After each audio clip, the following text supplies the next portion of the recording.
Hey there, Sharon Horne-Ellstrom here, but you can call me Pajama Grandma. In case we haven't met yet, go ahead and put hashtag pajama in the comments below so I know it's the first time you're being exposed to Pajama Grandma in all my awesome pajamaness.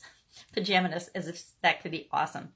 It's all about being who you are and being comfortable in who you are, no matter how crazy and weird and strange other people might think you are. Because deep down, it doesn't matter what anybody else thinks. It matters only what we think of ourselves and what we're trying to accomplish. Today is day 398 of documenting my journey of transitioning from the brick and mortar world of real businesses and corporate America to the world of online business, online marketing. I do a lot more than market, so I want to say online business because I believe that a business is a lot more than marketing. I know there's gurus that will disagree with me, and there's some really bigwig gurus that I know and are friends, and I'm like, we don't butt heads about it, but we agree that, yep, marketing's important, but you got to be able to deliver on what it is that you're doing this incredible job marketing and selling. Because if you overpromise and underdeliver, you are not going to be in business very long. So today I'm thinking about and writing out, and I did it last night actually, and I'm just sharing what I did yesterday and how I went about doing it, how I take ordinary things like an ordinary women's summit and turn that into an offer, something that really can benefit people. You know, I think it's fascinating this first go round how difficult it is to sell people or convince people that they should listen in on a free summit. I am one of those people that love summits because I do see the incredible value in them, in tapping into other people's knowledge and wisdom and expertise and experience. It's just like reading books, but then a lot of people don't read books anymore either. I think there's a statistic, I love statistics, crack me up, but I think there's a statistic that says like 80% of the population never opens a book after they end their formal like school years. In the United States, it would be through grade 12 or whenever they leave school, but most people don't ever even crack a book after that. That's mind-boggling to me. And I would imagine that with all of the technology and social media and YouTube and videos and Google, that number is probably dwindling even more and that people don't read. However, leaders are readers, people. So if you want to be a leader in any aspect of your life, you should be reading and consuming and continuously improving and growing. I am, as I'm moving, finding one of the biggest challenges for me is letting go of books. I love books. I would love my next house to just have a whole library in it, a room that is nothing but floor-to-ceiling bookshelves. And I guarantee I could fill that baby up because I absolutely love books. Now this is coming from a woman that can't see out of her left eye and has to use a magnifying glass to see everything out of my right eye. But I still love books. I also will admit that I love my Kindle because I can make the font like this big and I have to move my hand a lot, but I can actually still read. I went a year a while ago, not being after my sudden cardiac arrest in 2010, it triggered something in my eye, my right eye, which was back then my good eye, and I couldn't see at all. And so I went a whole year. I know, I almost thought I was going to die again, not being able to read. I couldn't read a book. I couldn't read hardly anything. I still wrote, which was hilarious because I don't even think I can decipher what I wrote back then because my writing, if you can't see, it's pretty hard to write. But I still wrote things down. Those journals and books are kind of entertaining. I actually wrote a book during that time period, which is also quite entertaining. But it was a book that helped me get through that particular challenge. So this coming from me, I love books. And mostly it's because I love learning. I'm one of those people, and I don't know where it comes from, but I think there's people that are like this and there's people that aren't. But I'm one of those people that absolutely adores always learning, always growing, always finding ways to do something better or faster or more efficiently or easier. Knowing that there's always going to be somebody out there that's better at absolutely everything that I could ever do. And that's why it's so important not to compare ourselves to others. If I compare myself to Bailey Rickert, let's say, she did the 30-day challenge book with Russell Brunson and the people at ClickFunnels. If I compared my first summit to her summit with the ClickFunnels organization, which is $1 billion company, by the way, I would never even have attempted doing a summit because I would have marked myself off as I'm not capable of doing it right from the very, very beginning. That's why we don't compare ourselves to others. We only compare ourselves to ourselves. So how was I yesterday? Who was I yesterday? Who am I right now? And who am I going to be tomorrow? I get to decide all that. And I never compare myself to other people because, well, okay, I do it sometimes. We all do. And then I catch myself and I say, okay, well, I don't know their whole story. I don't even know part of their story. I might only know a little piece of what they show the world. I don't know everything that they've been through to get to where they are right now. I don't really know what goes on inside their head or their mindset. And that is the number one thing that determines our results in our life, hands down. And people don't want to think about that or admit that, but it absolutely positively is.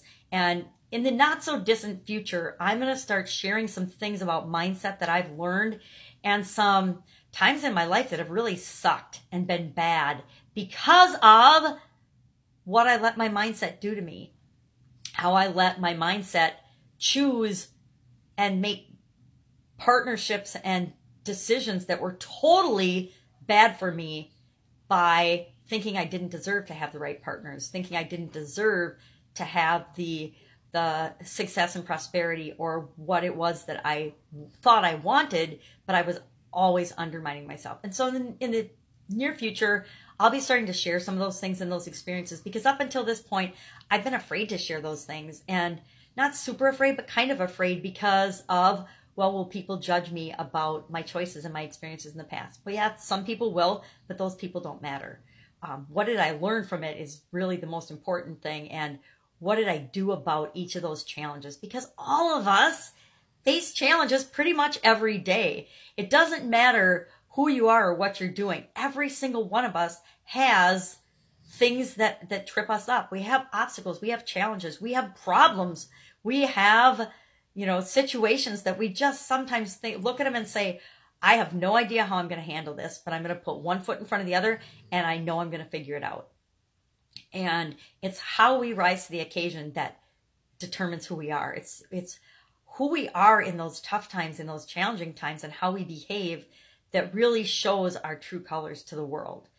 It's not when we're on top of the world and everything's going our way and everything's hunky-dory fantastic that we reveal to the world who we really are. Although we do reveal to the world who we really are all the time. I don't know why most people don't know that. I guess I probably didn't realize that till I probably hit about 50, that everything we do, everything we say, everything we think, everything we feel, somebody outside of us can see that and recognize that and identify that. Not everybody. Actually, the vast majority of people can't and don't. They're all wrapped up in their own little world. But there are people that see us no matter what. There are people that have the ability to understand and relate to us no matter what. And when we need those people, they'll show up in our lives. They show up as teachers. We can learn something from absolutely every single person on this planet if we're open and flexible and wanting to learn something from them. It's really an interesting and enlightening thing when you approach people as whoever they are, wherever they are. I mean, the homeless bum on the street to the CEO of a multinational organization. We can learn something from every one of those people. And it might be a good thing, or it might be that they're just serving as an example of what we don't want. So today I was sharing and talking about creating offers out of ordinary things. So instead of just offering an ordinary all-access pass, I turned that from, hey, here you get access to the videos from the 30-day summit, to an entire package worth thousands of dollars that includes incredible value for the women that choose to participate in that. Then I am adding and created an offer around a 30-day challenge. So it's not just, hey, you get a 30-day challenge, come on in, listen to a video, and we'll give you a lesson every day or a little task every day that you do to create a system for handling customers for your business so you can grow and supersize your business into being whatever you want. And then there's bonus trainings, exact step-by-steps on how to do certain things in different platforms in different areas. There's a members area and a mastermind group. There's Q&A calls, live Q&A calls, yada, yada, yada. And then addressing people's concerns or reasons for not doing it. The biggest reasons people say no to things are, well, confusion. If there's confusion over what you're offering and the result you're going to help them get, they'll say no. So I made that very clear. And then the second two biggest objections are time and money. I don't have time, I don't have the money, or I don't see the value in the money. Well, by creating this offer and offer stack, it's an incredible value. It's 20-fold at least the value of what they're going to pay for it. And then to negate what they're going to pay for it and the money objection altogether, what I'm doing is offering a 100% refund for anybody that goes through the 30-day challenge and then leaves me a video testimony about their experience with the challenge. So anybody that does that gets all their money back. So there's no money involved. Is there some time involved? Yes. But I think, I'm deciding this right now, I will commit to making the day's lesson under 10 minutes every single day. Everybody, I don't care how busy you are, because I've been there, believe me, I was busy enough to drop dead.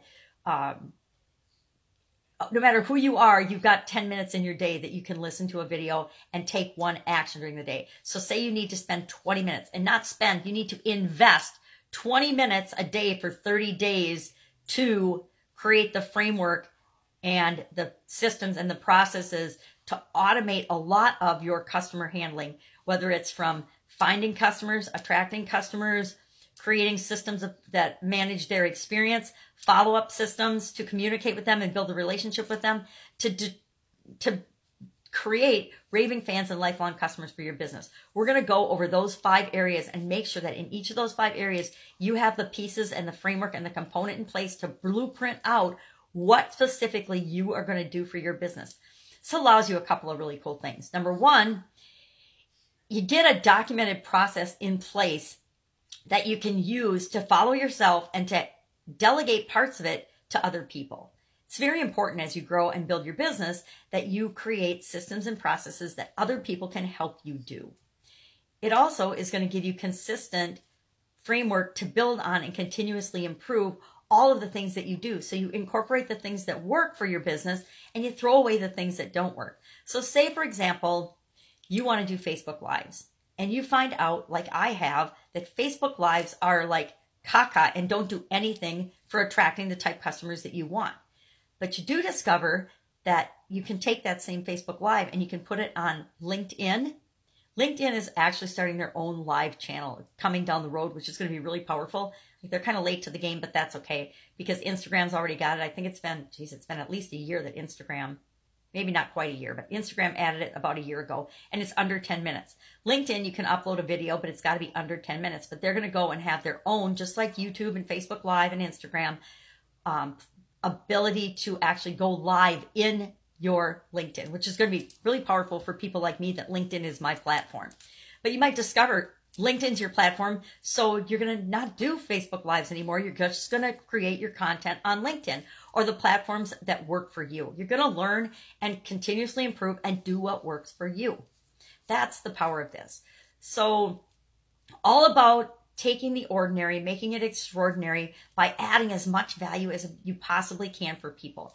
I want to say it was Chet Holmes, but it wasn't Chet Holmes. I think it was Dan Kennedy that said, it wasn't Dan Kennedy either. I don't remember who it was, but they said there's no competitive advantage to being the second least expensive in your market. So, but there is a huge competitive advantage to being the most expensive in your market. So I'm not creating offers that are the most expensive in the summit industry. I don't know if there is a summit industry. I guess I'd have to research that a little more. I just knew it was something that I felt compelled to do for women business owners. And so I just ran with it. And did I give myself enough time to do it? Absolutely not. Have I learned a ton from doing it that I'm rolling into and going to improve dramatically for the next summit?